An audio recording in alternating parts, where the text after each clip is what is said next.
Hey guys, it's been a while, hasn't it? I've been gone for a minute, but I am back.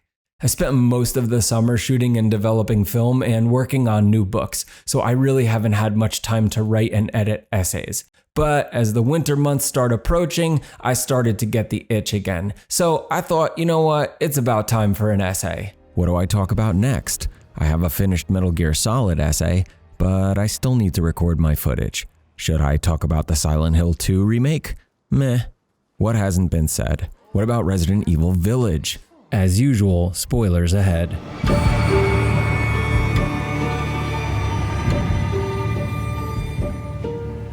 But what if I didn't talk about story so much as genre? What if I discussed subgenre? Village, though truly horror in the broad sense, tinkers with many subgenres. And since my viewers know I love to reference books on craft, I thought why not use Seth M. Sherwood's very nifty Scary Movie Writer's Guide. Unfamiliar? This book's really cool. It's 1 part workbook and 1 part craft guide. If you're interested in trying your hand at writing a scary tale, I highly recommend reading it and practicing its very useful forms and formulas.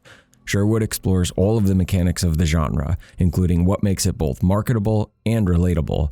Speaking of genre, Village's most interesting trait might also be its biggest problem. It tries to please everyone. It's oftentimes wacky, and that's probably due to its identity crisis.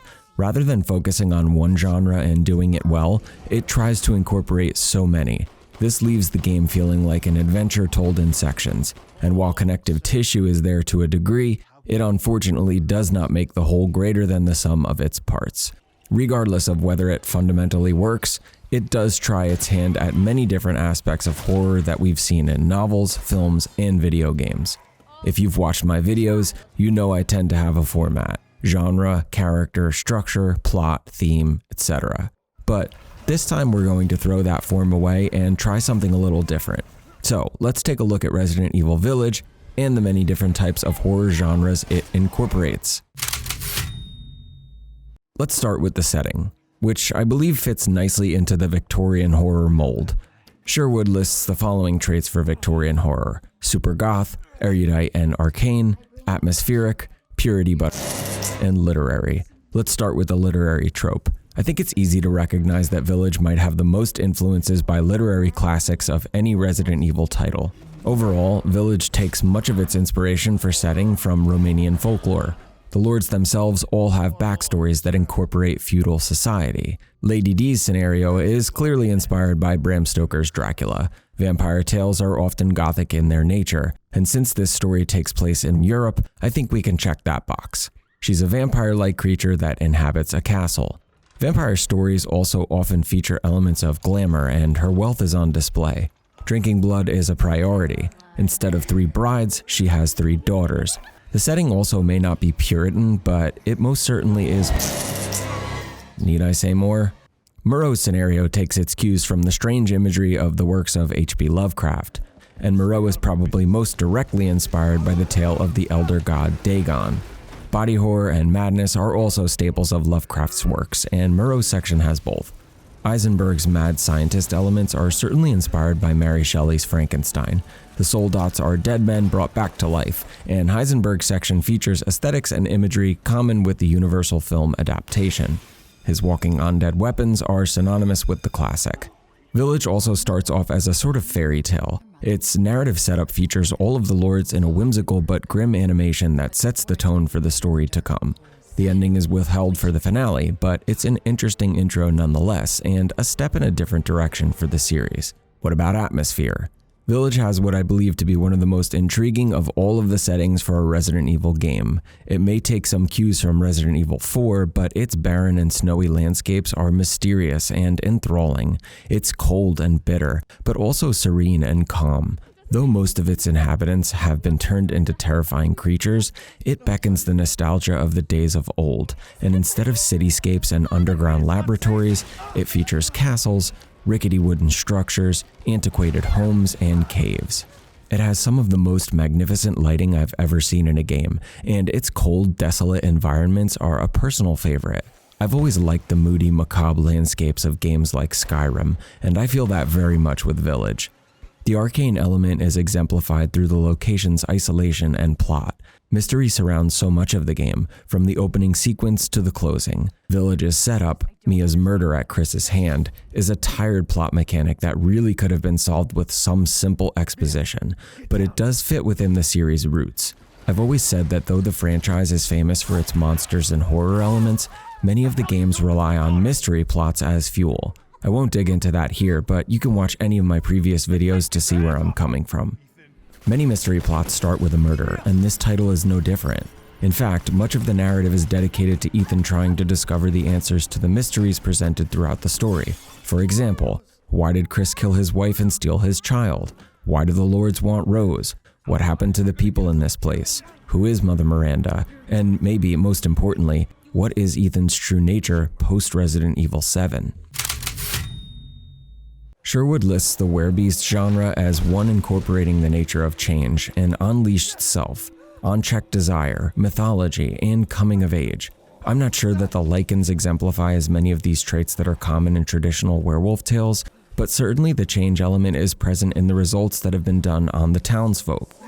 What were once humans are now the byproducts of the experiments done through Cadu. I'm still not so clear on why certain people are affected by this experimentation in different ways than others, but fiction, I guess.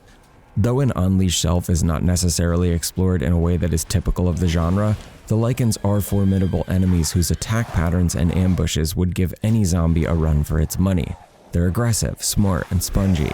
They sprint and thrash, and if you're not careful, will make quick work of you when in groups. Mythology is present throughout, most notably when uncovering the secrets of the village and, later, the stronghold the lichens inhabit. Even the Umbrella logo itself gets a retroactive, mythological update that probably pleased series enthusiasts who love lore. Finally, there are often coming-of-age and unchecked desire elements in this genre, but I can't say that those apply here either. Just because a genre often incorporates certain tropes does not mean it has to utilize all of them. What tropes does Sherwood list for vampire stories? The genre often focuses on old versus new, secret desires, power corrupting, life and death cycles, and is also super. Though Castle Dimitrescu is directly inspired by vampiric motifs, it also involves many other subgenres as well. For example, the Moraika function as undead, mimicking the original trilogy of games. Like the Samcha, they also have bat-like features. They represent the life-death cycle brought on by Lady D's experiments, and even more so, the aims of Mother Miranda's own experimentation with the mold.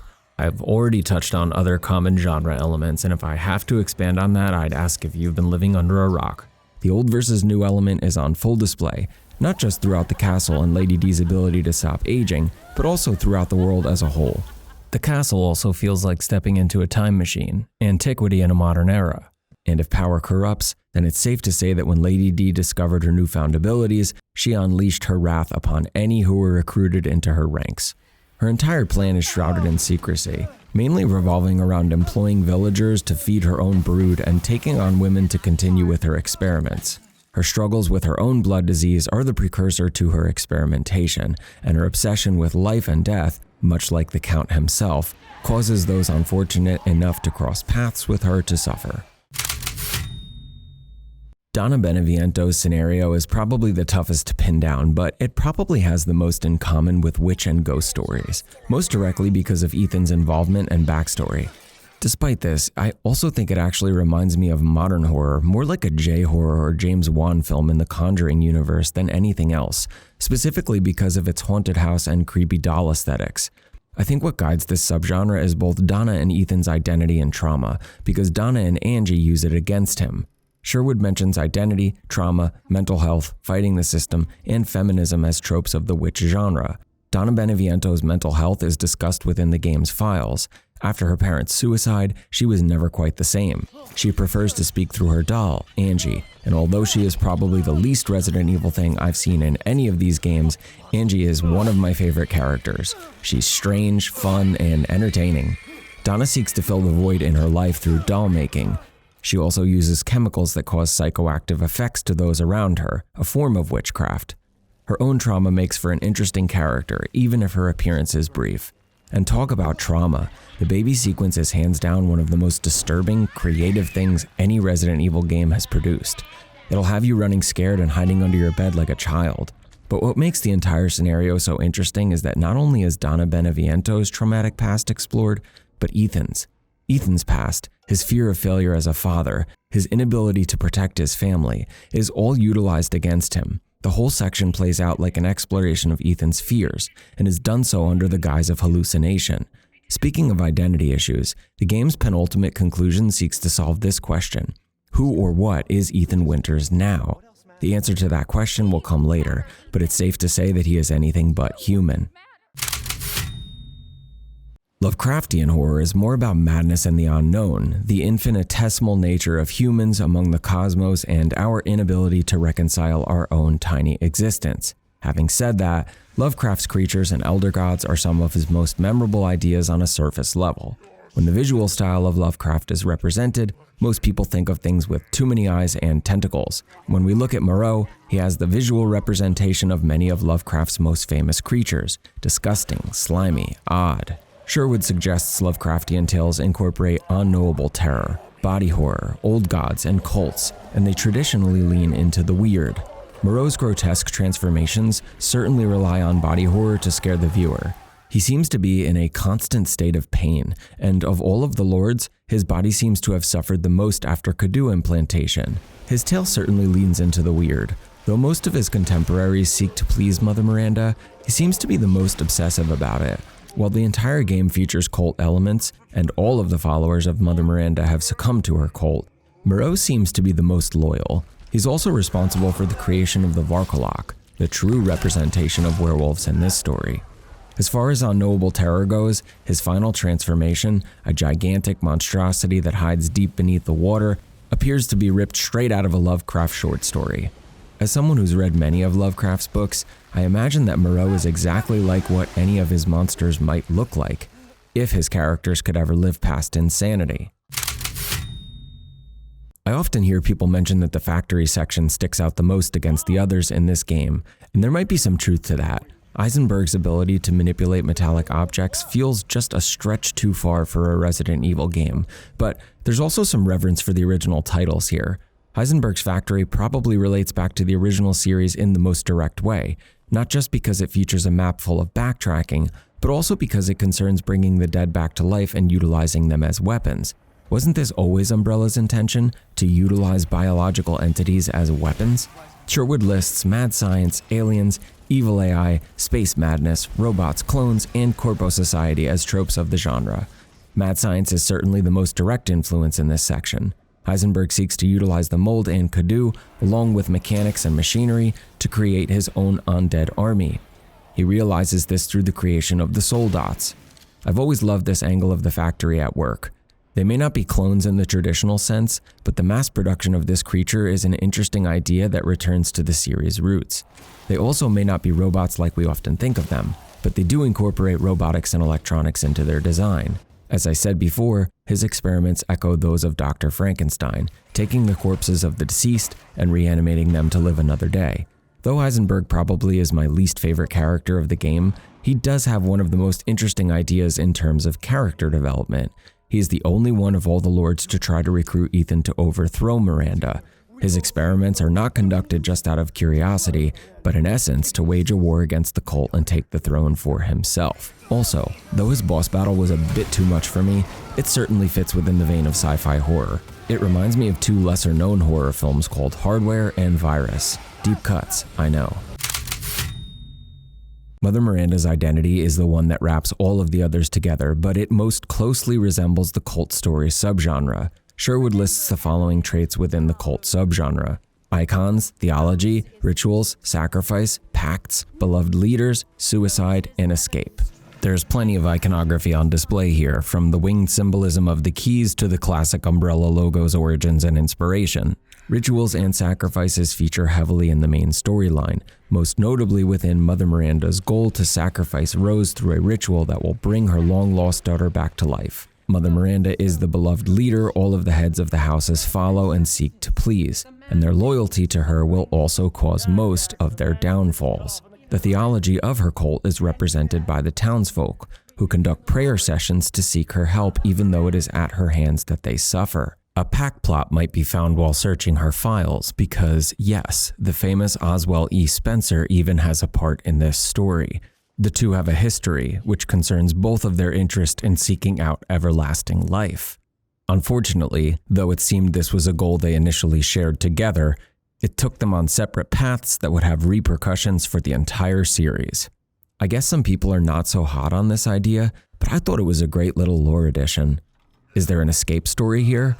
I don't know. What's the deal with the Duke? Was he one of the few who was able to break the curse of the cult and live with his own identity? Was he free to act autonomously while hawking his wares to villagers? Hard to say, but I like to think so.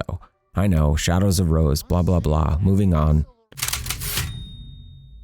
Last but not least, we finish with the action horror genre. When we take control of Chris Redfield, it felt like the developers were just saying, screw it, just let him have at it. You're given ample weapons and ammunition and directed to take down anything that moves. Automatic rifles, laser satellite weapons, grenades, you name it. The final stretch of the game feels the most like what the series has evolved toward, and seeing as you control Chris, it makes sense. There's not too much else to say about the action horror genre. It's pretty self-explanatory. Big weapons, explosions, chases, gore, it's all here. But wait, there's one more subgenre we have to cover, and it concerns both the ending and the hero, Ethan. What does Ethan's subgenre best represent? Body horror. Sherwood describes body horror as containing tropes like unwanted change that turns into acceptance, hatred of the body, evolution, and the idea of being post-human. Are those traits represented in the conclusion? You bet.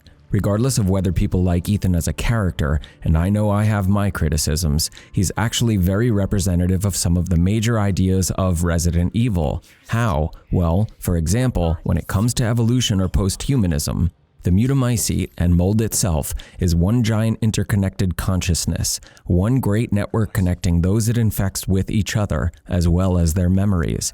In a strange way, it is an evolutionary step forward, a way of pushing the envelope of what humans are capable of, whether good or bad.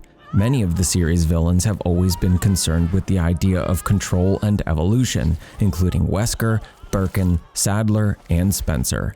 This idea that these bacterias and viruses and molds can modify our capabilities, can turn us into something more, even if monstrous, has been a core trait of nearly all of the narratives.